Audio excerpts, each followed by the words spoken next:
அஸ்ஸலாமு அலைக்கும். எல்லாம் நல்லா இருக்கீங்களா? இன்னைக்கு நம்ம சேனல்ல இப்போ நம்ம பார்த்துட்டு இருக்கிறது மிக்சர். இந்த மிக்சர் வந்து யாருக்குமே பிடிக்கலன்னு சொல்ல மாட்டாங்க. அந்த அளவுக்கு ரொம்ப சுவையா இருக்கும். வாங்க எப்படி சொல்லலாம்னு பார்த்துட்டு வீட்டிலேயே ரெடி பண்ணது.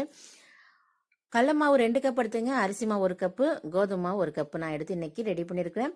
அது வந்து இட்லி செட்டில் ஒரு கவரில் வச்சு நல்லா வேக வச்சிருங்க. வேக வச்சு அந்த மாவை ஒரு பாத்திரத்தில் மாற்றிடுங்க. மாற்றிட்டு மஞ்சத்தூள், மிளகாத்தூள், உப்பு கொஞ்சமாக போட்டு நல்லா கலந்து விட்டுருங்க எல்லாத்தையும் ஃபஸ்ட்டு மாவில். அதுக்கப்புறமா 1.5 கரண்டி குழிக்கரண்டி, சின்ன குழிக்கரண்டியில் 1.5 கரண்டி எண்ணெய் ஊற்றி அதையும் கலந்துடுங்க.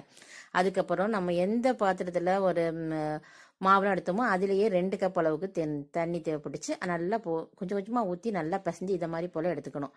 அதுக்கப்புறம் இடியப்ப உரலை எடுத்து அதில் மாவுகளை எடுத்து போட்டு சூப்பராக இதை மாதிரி இடியப்பம் மாதிரி புளிஞ்சு எடுத்துடுங்க. அது ஒரு பாத்திரத்தில் மாற்றிட்டு அதுக்கப்புறம் வேர்க்கடலை, பொட்டுக்கடலை, அப்புறம் கொள்ளு இது எல்லாத்தையும் நல்லா வறுத்துக்கணும். கருவேப்பிலை எல்லாத்தையும் வறுத்துட்டு ஒரு பாத்திரத்தில் போட்டு இதை மாதிரி கலந்து எடுத்திங்கன்னா மிக்சர் ரெடி.